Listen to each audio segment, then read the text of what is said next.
My name is Matt Holmes. I'm the CEO of the National Rural Water Association, and it is my pleasure today to welcome you to today's roundtable. You're going to learn how to overcome revenue shortfalls, protect consumers, and improve customer satisfaction from our expert panel today. And thanks to all panel members for joining us. I'll introduce you each in a moment, and we will hear opening remarks from you all before we get into the discussion. But before we get started, I'd like to go over some quick housekeeping items for the attendees. Audio and video, you're placed on mute upon entering this webinar with your videos turned off, just to minimize interruptions and distractions. If at any time during the session you're unable to hear or see any of us, the panelists, or experiencing any other technical difficulties with the session, you can contact the administrators by submitting a question in the Q&A the bottom of your screen there, which our administrators will be monitoring through the session. And for any questions, we will address the questions at the end of the opening remarks by the panelists after some discussion. You can find the Q&A button at the bottom of your screen. To ask a question, enter it using the Q&A box and just click send. We're going to do our best to address all of your questions. If we're unable to get to your question, someone from our team will follow up with you after the session. Today's session is being recorded and it'll be distributed in the days ahead.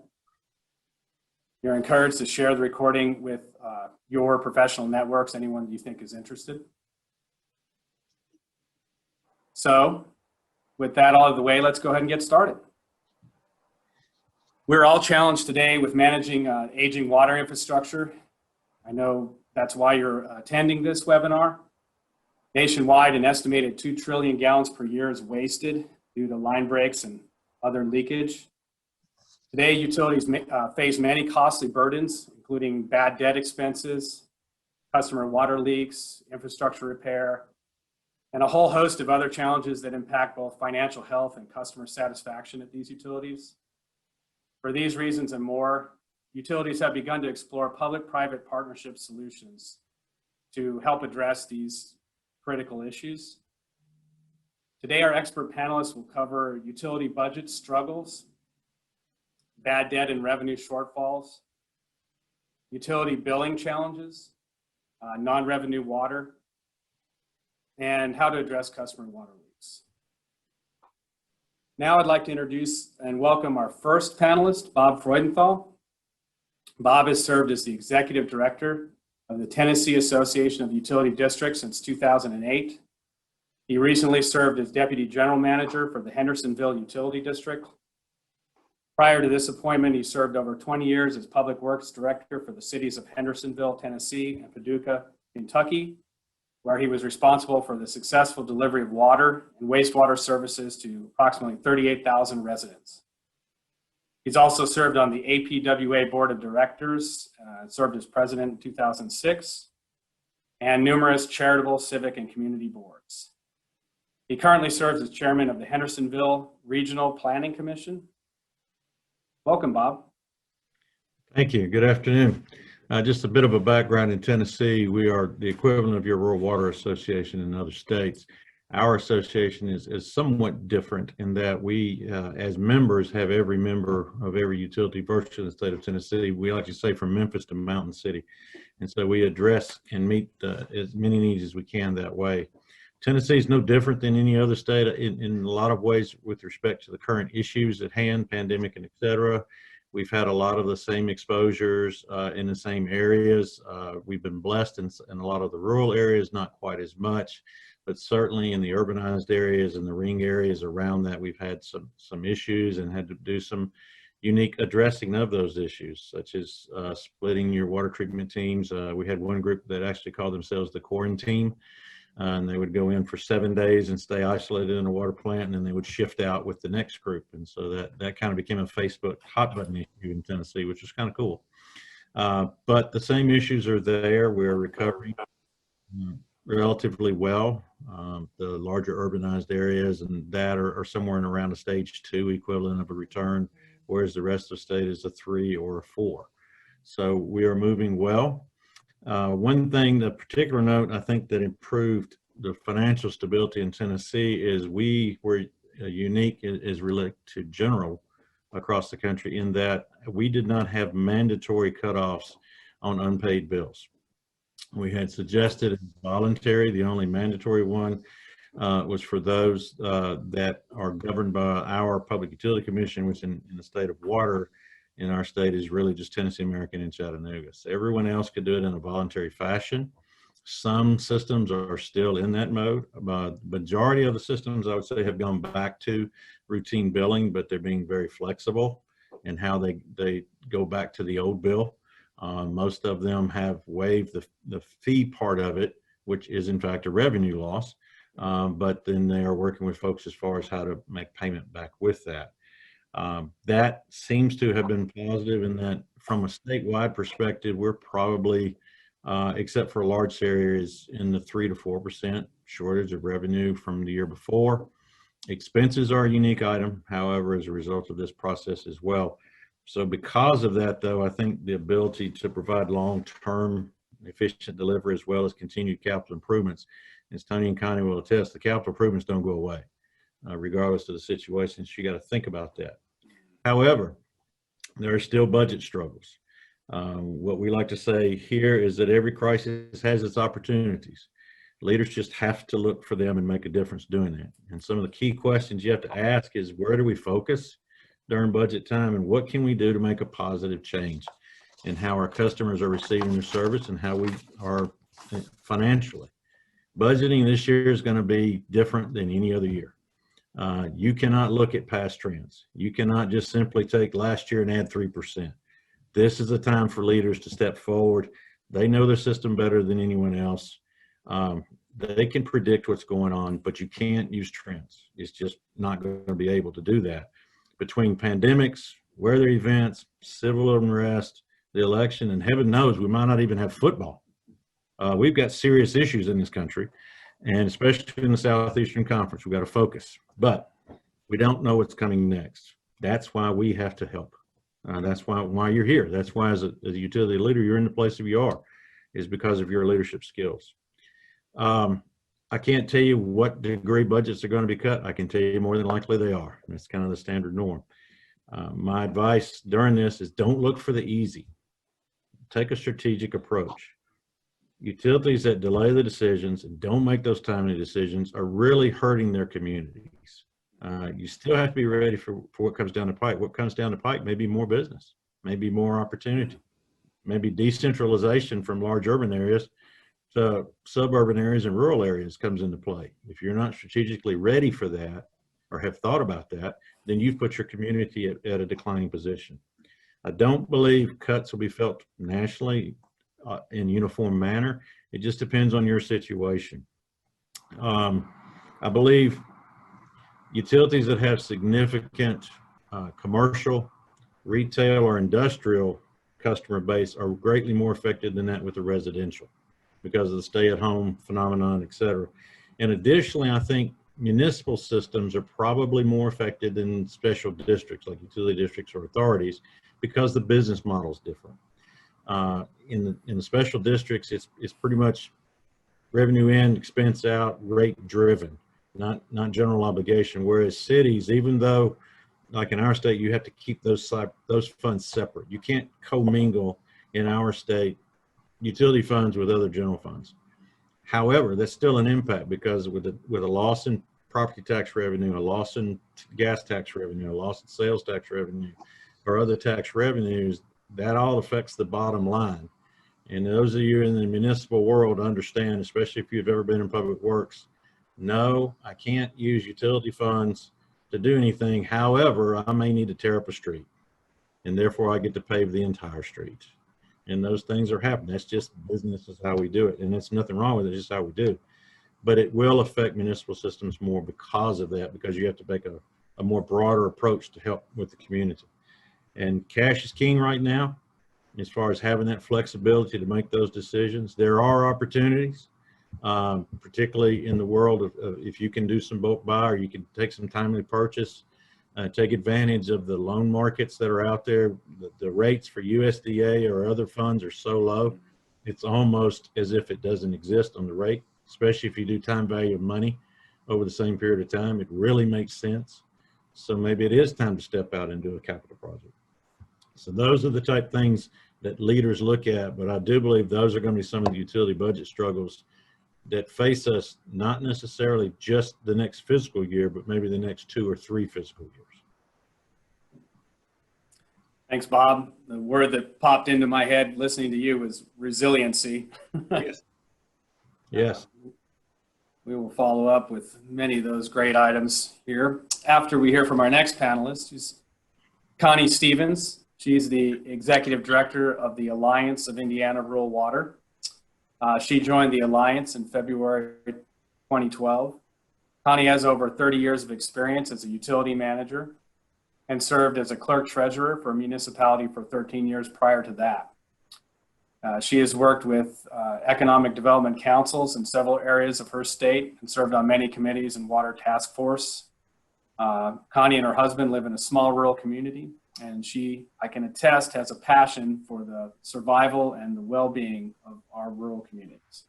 Welcome, Connie. Thank you, Matt. The Alliance, just to clarify, we do provide training and technical assistance to all rural water and wastewater systems across the state. We are Indiana's affiliate to National Rural Water.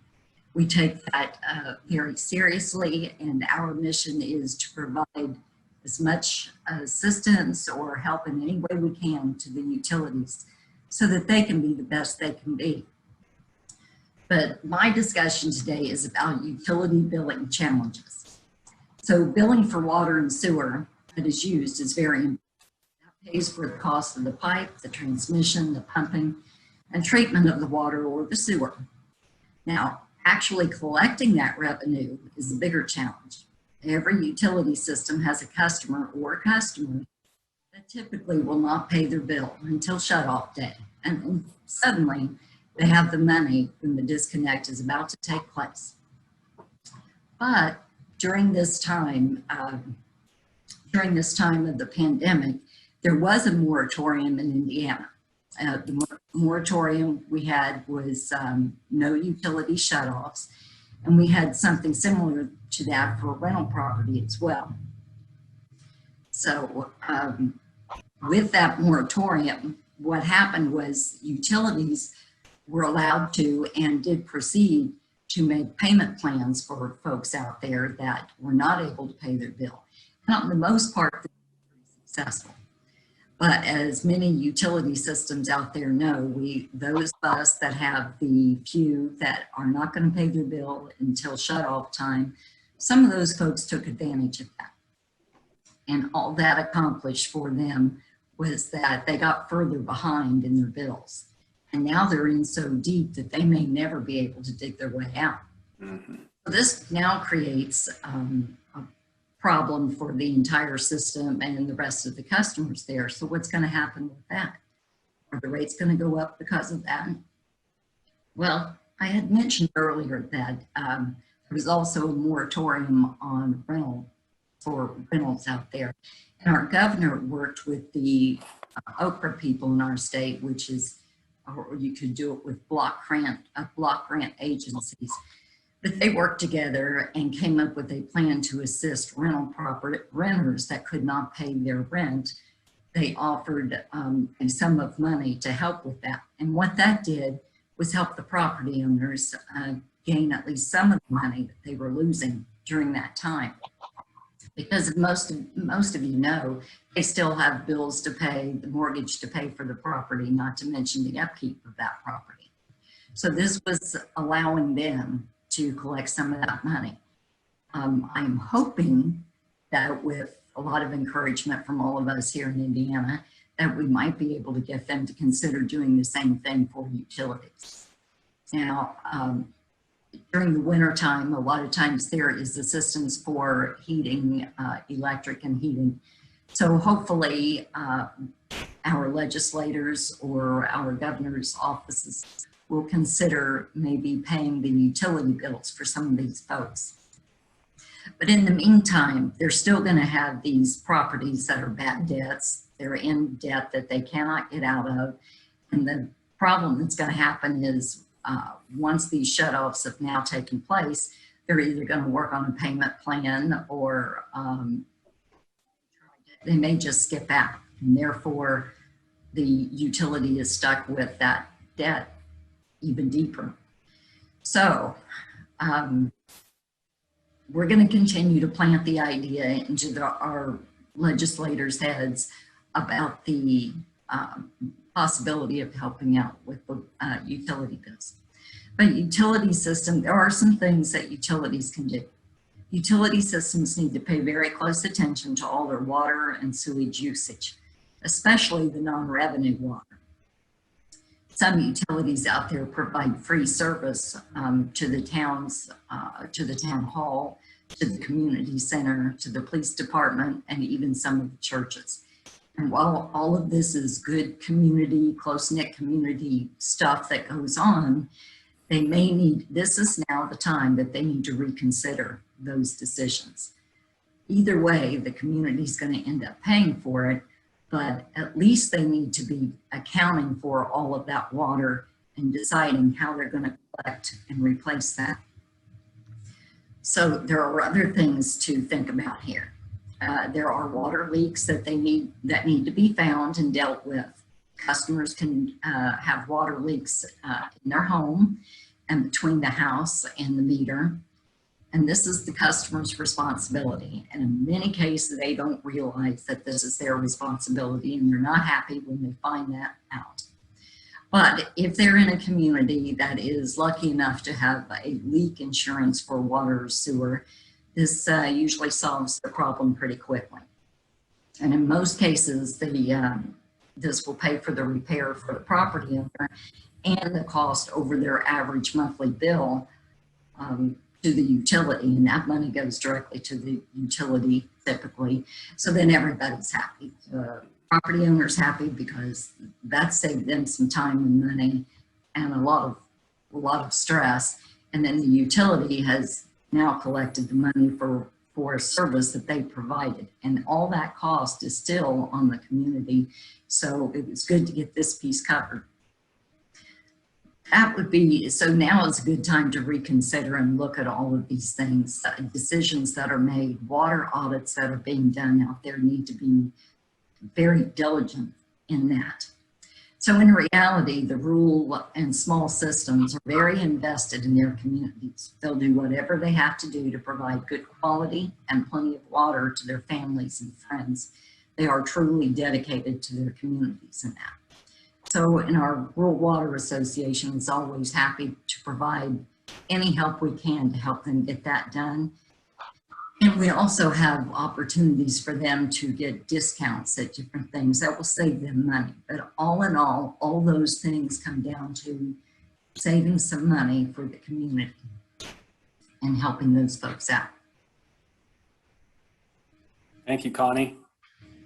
I think about sustainability when you're talking about the comments that you made, and also, you know, as you know, the EPA administrator put out a statement declaring water services essential, obviously, and water workers as essential workers, and they stepped up and did that. And now, with those moratoriums in place, being, you know, for a good intent, I'm sure has created this additional other problems that these essential employers have to figure out how to solve. So, and it's been my understanding that several states dealt with this moratorium as well.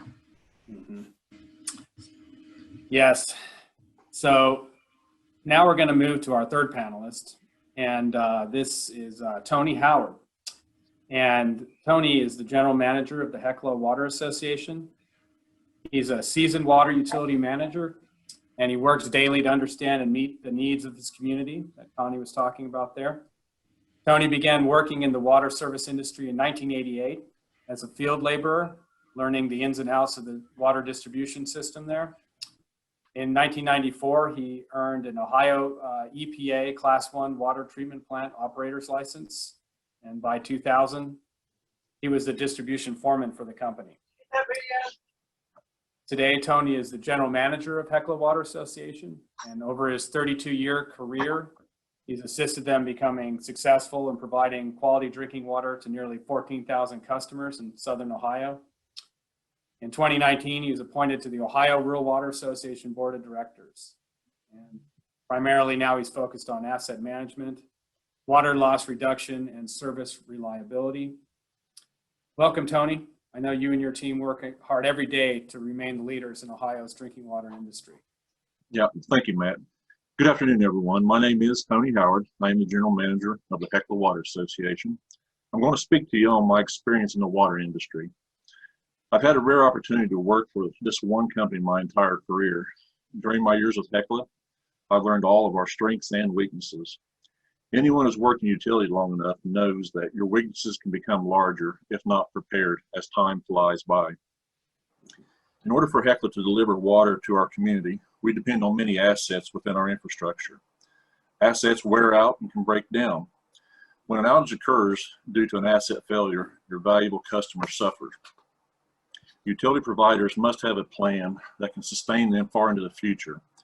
Careful planning is important, and it must be done now to prevent a major crisis in your company. There's not one perfect textbook plan that meets every business's needs, but there are many asset management programs available that can be customized to meet your needs. I can tell you that Hecla faces the same problems as any other utility. How do you increase and collect enough revenue to repair and replace your assets while adequately compensating your employees? Our mission is to do this without placing too much of a high cost on our customers. Hecla's primary customer base is made of residential homes with very few businesses. It is common for us to raise rates every year or so. However, we cannot place the entire burden of operational costs on our community. We have to look within our operation to save money and reduce the amount of rate increases. Hecla has found some success in our weaker areas. Our water loss has been creeping up for years. We developed a great leak detection program with a few of our own dedicated employees and some technical assistance from the Ohio Rural Water Association. We're seeing thousands of dollars saved by just controlling our water loss. Our former customer leak adjustment policy was another weakness for our company. We would write off tens of thousands of dollars each year for customer leaks and did very little to help the people recover financially from a substantial water leak. The policy left us making payment plans like a bank, and the customer to the employee interaction was difficult and depressing for both parties. A few years ago, I was introduced to the ServLine Leak Insurance program at a conference. For a few dollars each month, my customers could be protected from a costly leak. Hecla was able to get a $2 monthly premium for up to $2,500 in leak protection. This was fabulous for us. We no longer write off leak adjustments, and we receive a check each month from ServLine. Our customers with qualifying leaks only have to pay their average bill. Employee morale and customer satisfaction grew enormously. This product is a great way to regain lost revenue.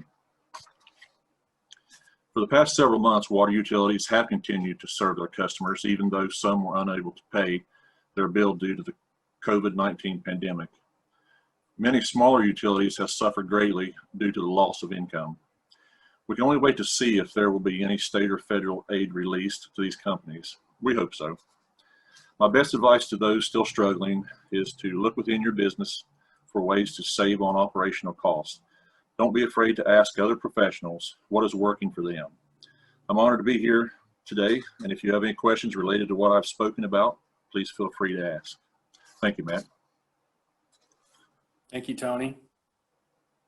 You know, listening to that, my first question, I guess, to kind of open up some discussion of our panel here, is to you, because you said the customer employee interaction was in some cases depressing before.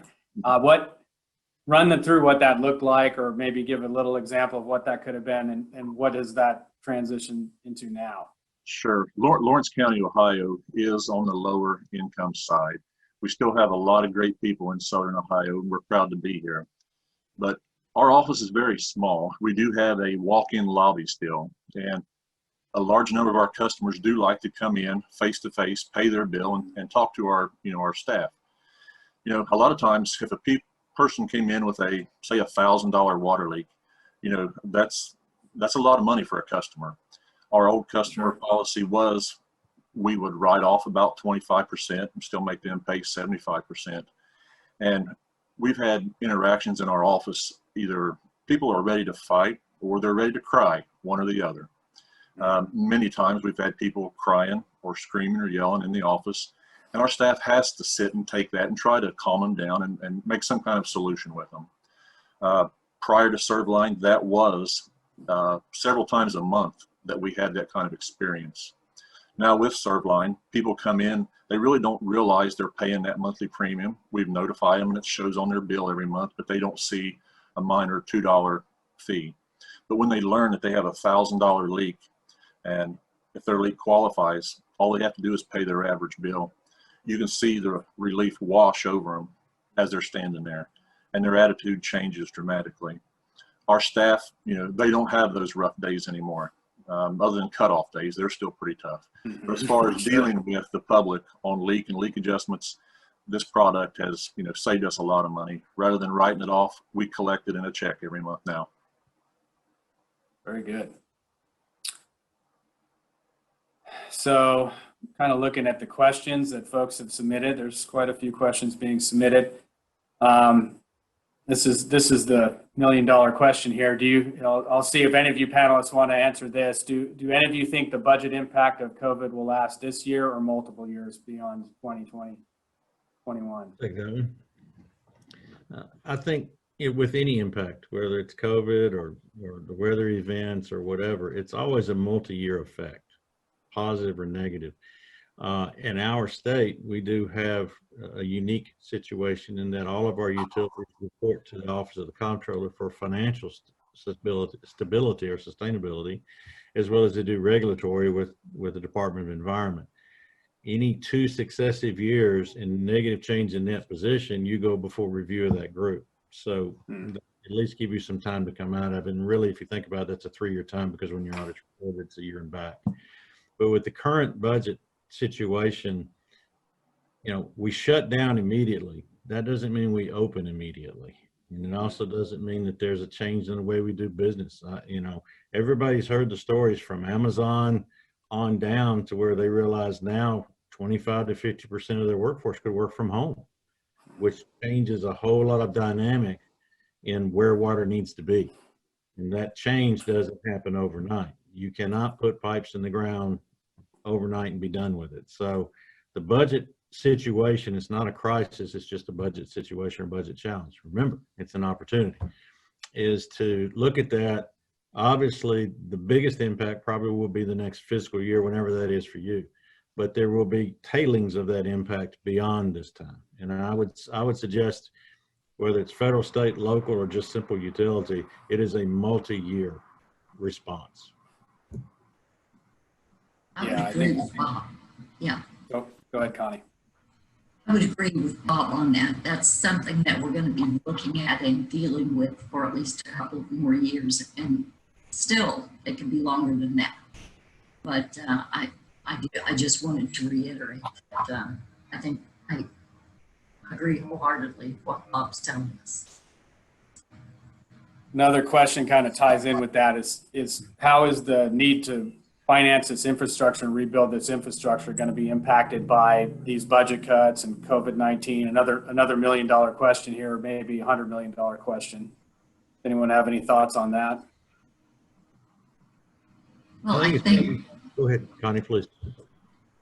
Bob mentioned it earlier. For instance, rural development has some loan rates right now that are the best that you're ever going to see. So now is the perfect time to get involved and to make these decisions and start this process. Start the process now. The sooner you start it, the better off you're going to be. Delaying it, just you're risking higher interest rates. You're risking tougher decisions down the road. So start now. I would urge any utility out there to start as soon as possible and be looking at these rural development loans. I would say also, Matt, you kind of simplified way to look at it is your budget is today, your capital improvement plan is tomorrow, but somewhere in the place they intersect, and you have to look at that.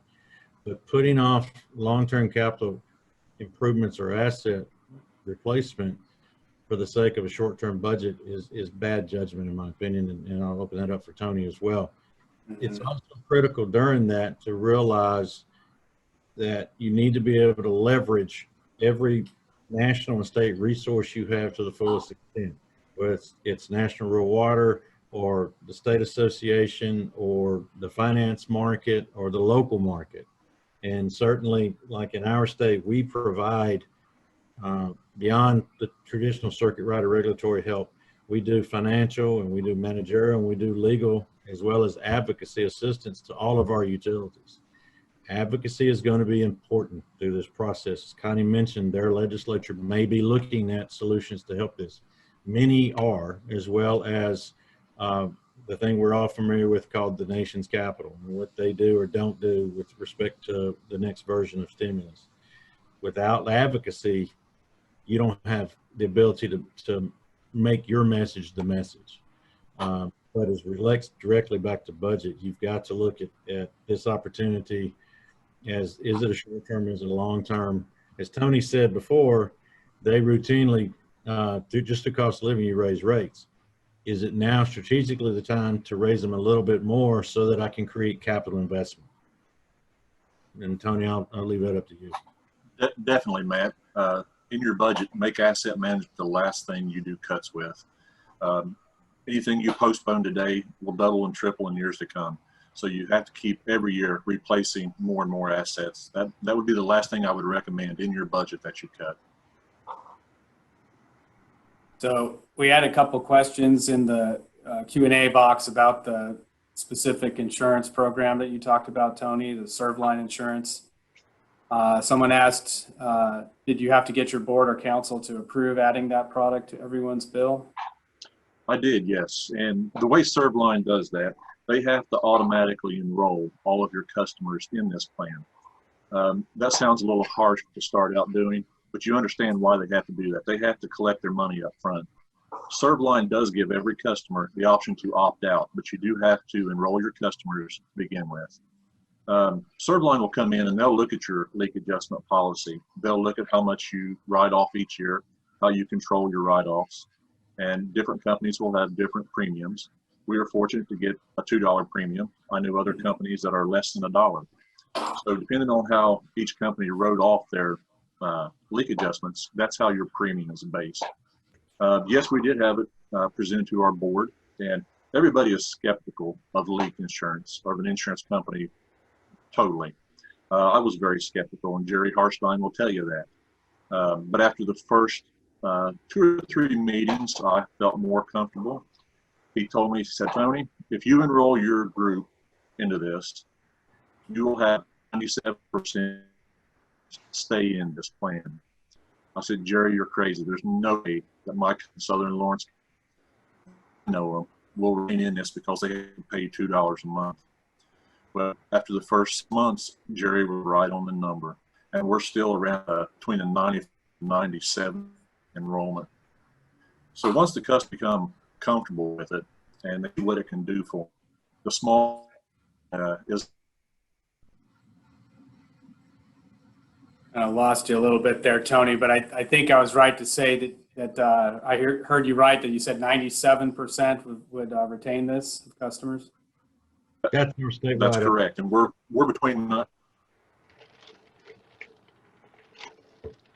think your internet's having some challenges, Tony. You may have to call in. Have another question here from Darren saying payment plans are mentioned. I think Connie, you mentioned payment plans. Can you elaborate on how they're structured and if there's any forgiveness provided for a certain amount of payments being made, i.e. percentage waived from like percentage paid, and if those plans were allocated to both residential and industrial commercial customers?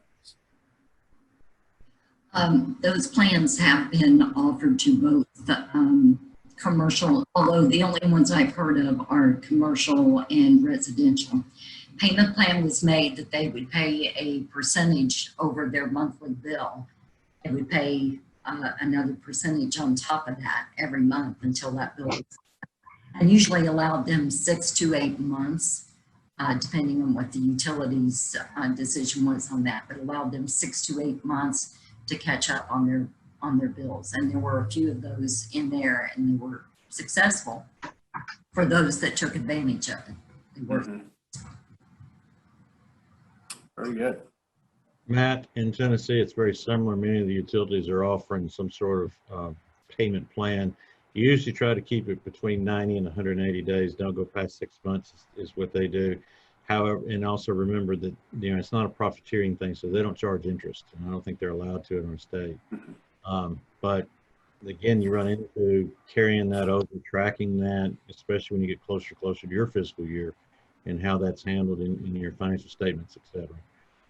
And the bulk of them are, as Connie said, it's regardless of the customer type. It's kind of the same treatment. You know, going back to the variability of effects of the pandemic and bad debt and all these things we're having on systems, I mean, some systems are selling more water than they ever have. Some are looking at $40,000 a month loss. I mean, it's amazing to me what the scope. And we have a couple questions that I think kind of highlight that. One person who's probably on the other side of the spectrum, unfortunately, says, are there critical steps utilities can take in the short term to help address these revenue shortfall? What's the first thing you think they should do, Bob? Well, as I said before, the first thing is don't look at the easy stuff. Look at the bigger stuff. One thing I feel important to say right now, don't forget your biggest asset you have. That's your people. Take care of them during the crisis, but also don't let them be sacrificed to so the bottom line. We like to say now that utility folks are the silent warriors of first response, because you know we're there long after the newspaper goes home, and long after the camera goes home, and long after all the bells and whistles and sirens go home, because we got to clean up, we got to fix up, we got to maintain. So don't forget your biggest asset. As far as short-term stuff, get aggressive on those things you can control. Are there some revenues that you need to improve on? You know, in many cases, a lot of times looking at your meters, have they been calibrated? Particularly your large meters. There's a large stream of revenue right there. And if you haven't replaced your meters in a long time, borrow the money and do it. I mean, on average, it's 4 to 6% increase just from a new meter, not a change in anything other than I can now read the lower flow. And calibrating your main meter as it comes out of the plant or to your bigger customers will help them. Look at ways technology can help you in the short term, low cost. And they're out there. But whether it's modifying your SCADA a little bit, how you operate a little bit, look at those kinds of efficiencies and see what opportunities are there for you. And as Tony was talking about, you know, and Connie too, look at your leaks, both on your side of the meter as well as the customer side. One thing I've been curious about is in these areas where you have a moratorium on not only utility bill cutoff, but not paying your rent and that, if the leak is between the meter and the structure, what incentive is there to get it fixed anyway? So maybe some of those things, Tony, you're in the field, you're in the trenches, you are a silent warrior. Maybe you have some other hands-on ideas. No, you've basically covered it all. You know, increasing your inventory temporarily, taking care of your people. That is a critical thing. If you don't have the people to fix your leaks and run your business, you can't collect the money. So no, you've covered everything quite well. One other thing I would add, Matt, is that sometimes a fresh set of eyes helps. Mm-hmm. Yeah. And a fresh set of eyes in our world is called a circuit rider or a wastewater technician or source water, whatever. Take it again, leverage those resources, have those folks come out. It's the simplest thing in the world. If somebody, you can read a document 5 times, let one set of eyes look at it different, it'll be different. Same in a situation in the field or at the plant. Why not take advantage of that? That's free. Use it. There's so much responsibility these folks carry every day, and they're used to it, you know, so it's maybe nothing special. But But when you add the additional stressors and events that are seemingly increasing the pace of which people have to cope with, yeah, I think that's good advice. Use every asset you have at your ability, and take care of yourself to some degree. Take care of your people. That's a critical message, Tony. I appreciate you saying that. So we also got a question. What's the biggest need you're hearing from your member water systems right now? What are you hearing from your systems there, Connie? Actually, what we hear the most of is we've had some operators fall ill due to COVID. We've had some quickly retire because of some of the changes that are being forced to take place. So helping with providing certified operators in Indiana is a strong point. Other than the collection of revenues and replacing the certified operators, that's the toughest portion. A lot of times they just may need a operator to fill in for a time period for a couple of weeks during recovery from a health issue. But that's why we strongly encourage relationships with your surrounding communities as well. Build that relationship with the utilities around you. You can really help each other out there, as well as calling your rural water association to assist when they can. But their point is to assist and help teach people. Bob mentioned something a few minutes ago, a fresh set of eyes can be a tremendous help to other folks, to utilities out there. So, but replacing those operators, and we do have the apprenticeship program going on pretty strongly in Indiana, but that's a 2-year program, and you get those people through that program as fast as people or operators are disappearing from the industry. So keeping that process going, these are crucial jobs. People who tend to get into this industry become passionate about it, and I definitely understand that. It's not where I thought my big passion would be, but lo and behold, that's where it is. So, but the filling these certified operator positions is huge in Indiana, and we have our state primacy agency calling, and I've heard them respond to other agencies about, hey, that, you know, replacing these operators is a real issue for us. And many times we've got operators in Indiana that are 80 years because they want to be able to leave behind to someone that they know will be as committed to it as they are. Mm-hmm. So they need to retire. They're ready to retire. So, you know, the apprenticeship program is a big help, but as I said earlier, these jobs are being left faster than we can fill the positions. So, but that's a big one. Workforce is a huge issue, hot topic nationwide, certainly. And this recording or this session will be made part of, you know, eventually the Water Pro conference. Many of you may see this again, or you may be watching this now as part of that later recording. And there'll be other topics addressing that.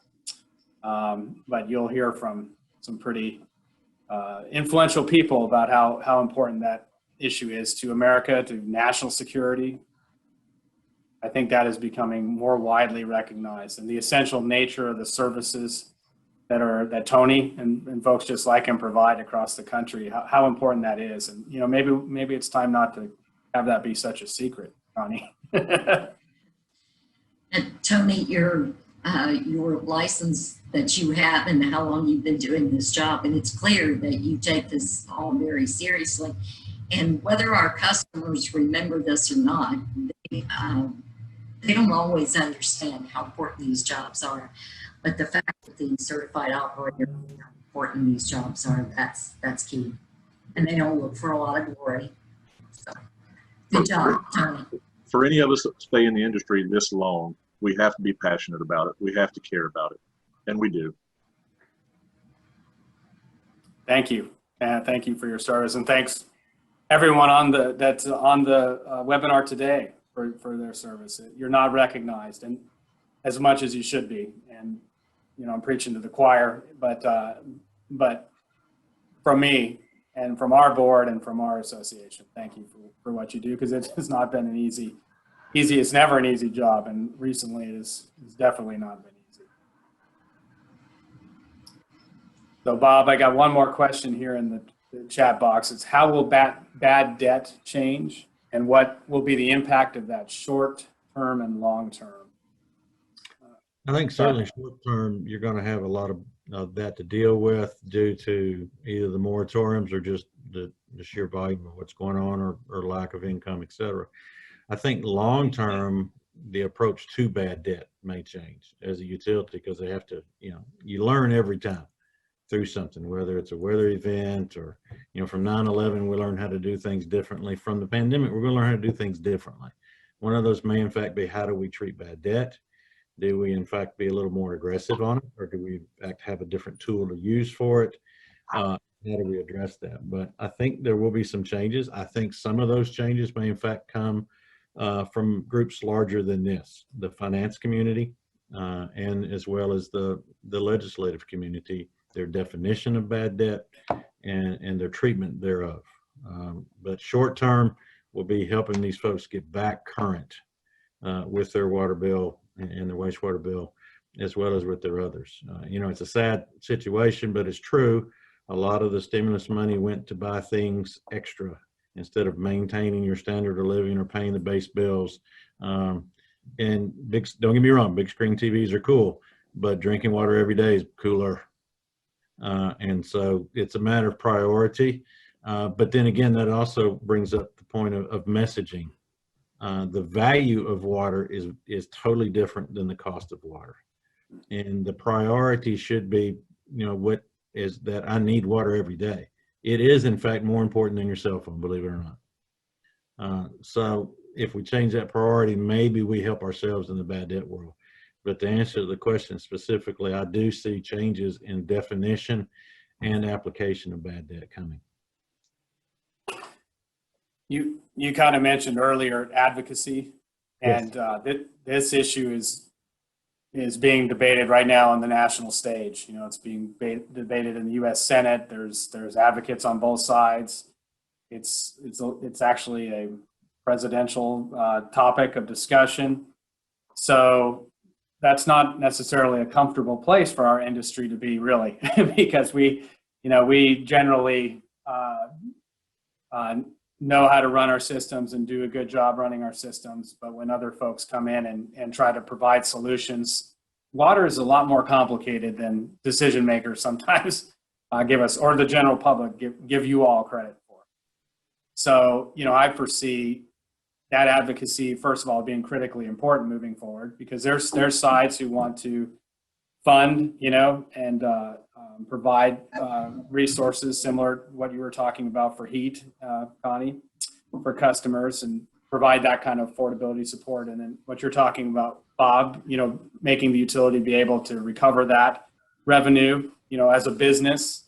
These are competing ideas that are I don't want to say they're mutually exclusive, but their approaches to them right now are completely polar opposite, and they're both coming with good intentions, making legislation. So, this is where having a national voice and a grassroots effort is critical, I think, for water systems to be able to speak with that one voice and to demonstrate that we have the expertise in the industry and we can make these decisions at a local level, what we typically advocate. You're right on point with advocacy. Public service is a calling, it's not a job. And utility work is part of public service. We're as a profession very good at doing our job. We're not very good at talking about it. But the good thing is when we do talk about it, the truth is on our side. I have said that very same thing very recently to our DC staff.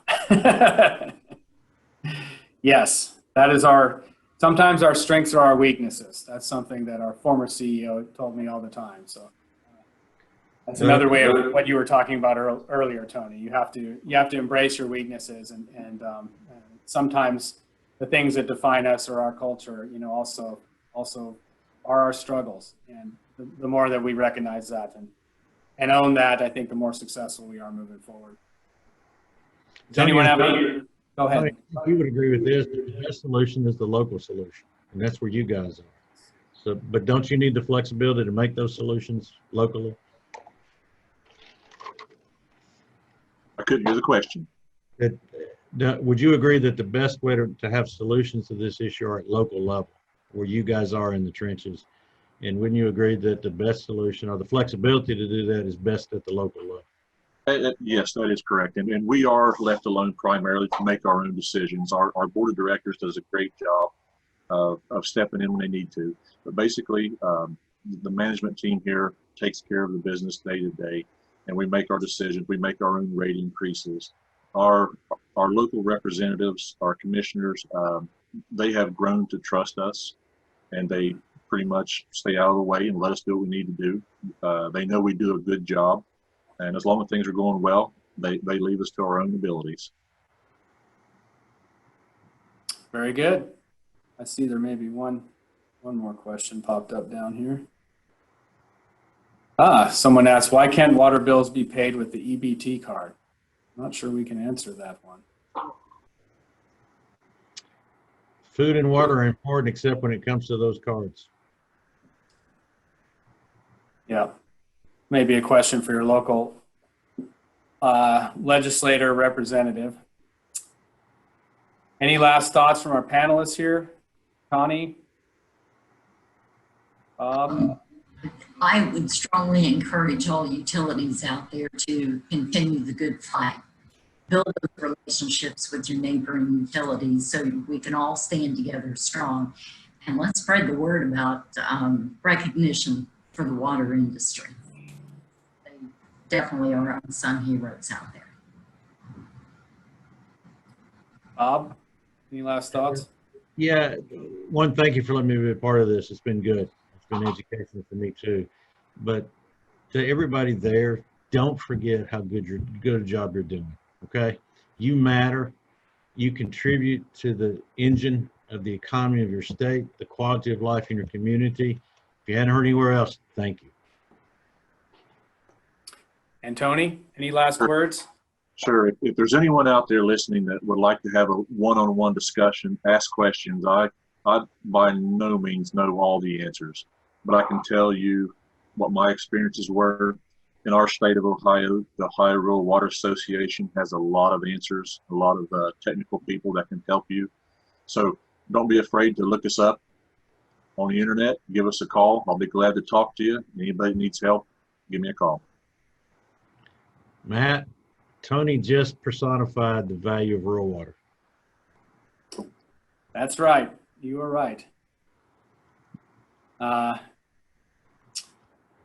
I'm just looking at one last question, but yes, yeah, I agree totally. The willingness to step up and to lend a hand no matter what, that's going on right now in Louisiana in response to the hurricane down there, and it goes on 24 hours a day, 365 days a year. There's people helping people in rural water all across the country, and that's a fact, and we know that because we log that. And somewhere there's someone who's helping Christmas Eve at 2 a.m, maybe out in American Samoa, but something's going on. So I appreciate all of you, and thanks to the panelists. I think it was great hearing from you. The discussion was great, and thanks to all the attendees as well. Just a reminder that this was recorded, and you will be receiving a link with that recording, so you can access it here in the coming days, and feel free to send it out. And other than that, have a great day. Thanks, everyone.